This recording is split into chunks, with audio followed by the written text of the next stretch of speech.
Welcome back, guys. Today we're gonna be doing the level 150 challenge from Ifrit stage. I'm gonna be using Faris for dispelling and debuffing the boss, Agrias for some crowd control, and Eiko for buffing and battering the party.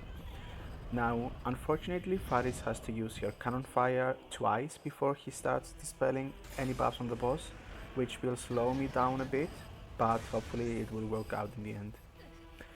Now, as you can see here, her first cannon fire does not dispel his defense buff, but he does debuff him quite nicely with an attack down debuff, which will help us not get broken.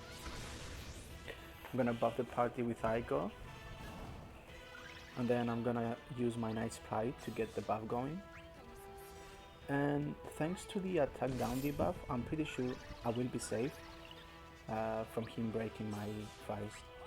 I'm gonna go for the paralyze here, which I won't get. I'm gonna start using my Eiko smite.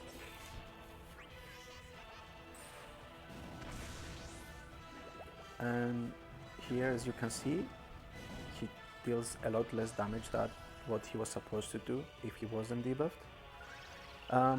Here we can shave him pretty nicely because all of my units get a turn before him. As you can see, I dispelled him with cannon fire. And now we can go for another paralyze, which we do not get, but that's fine. Here we're gonna go for the smite once again. Now I lost a lot of HP damage, but that's okay. Now it's time to bring in Quistis. I'm gonna delay him first to apply the speed down debuff. Buff my Quistis with HP regen.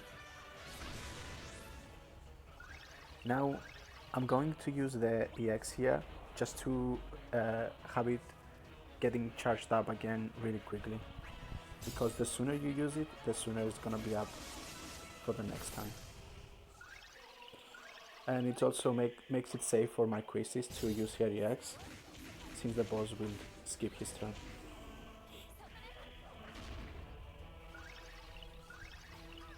Keep smiting with Eiko because you know what, that's what she does. And here the boss unfortunately goes for his HP, which does not consider magic, but that's fine because we can handle the HP damage. We go for another paralyze, which we don't get. Imagine that. Keep smiting with Eiko, and now we're gonna delay him some more.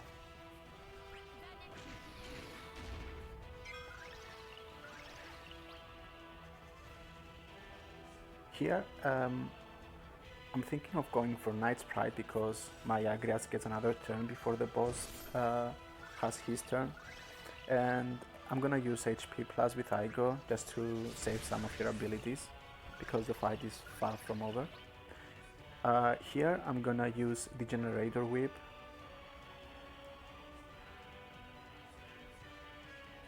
I'm just thinking if I should use that or the X.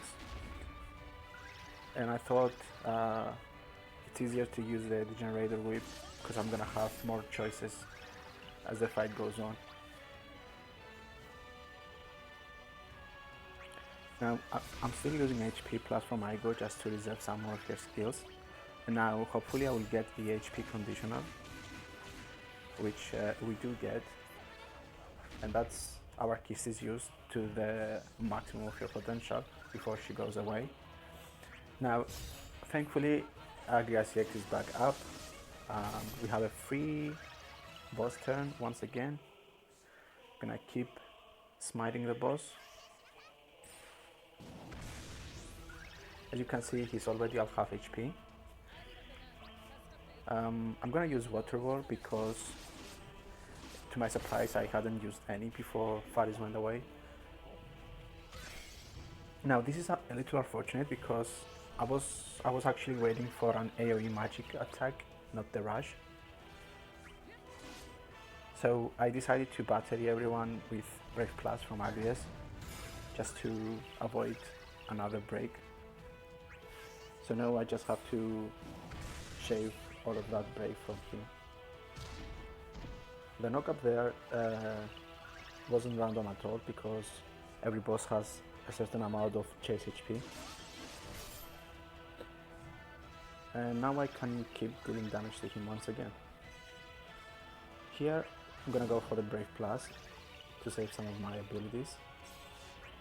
I'm gonna use the Cannon Fire to dispel him. I'm gonna let him do his thing, and because I see Hellfire, I am pretty confident, since in my opinion that's the most safe of his abilities to get hit with.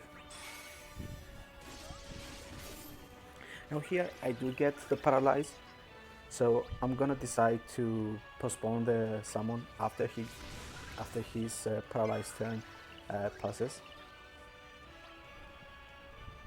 Here I'm gonna go for the Knight's Pride because I don't need to paralyze or silence him right now.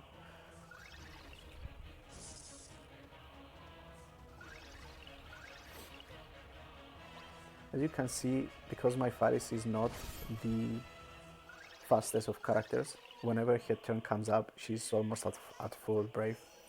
Here I use HP regen, so I can use my smites during the summon, and here I'm gonna summon.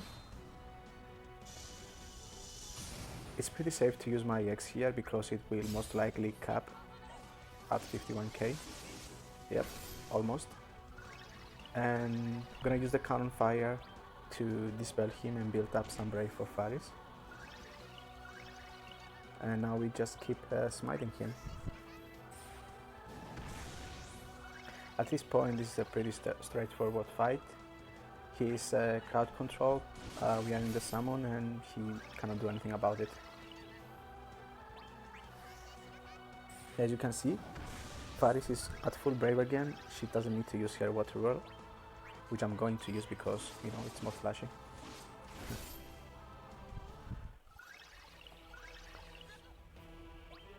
Now here I'm gonna use my last Knight's Pride because, as I said earlier, if he's silenced, you don't need to paralyze him. And also the last HP regen, just to deal as much damage to him as possible. Now I see that Agrias EX is back up again when her next turn comes up, so I know that this fight is already over. As you can see, I just use HP plus with Eiko because I know he's dead the next turn.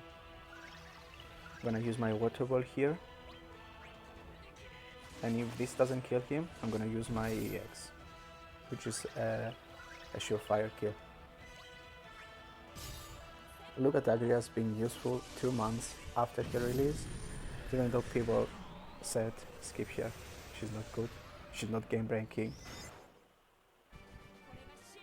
Okay guys, this is the fight. Don't forget to subscribe, comment and like this video, and I'll see you guys in the next one. Bye bye.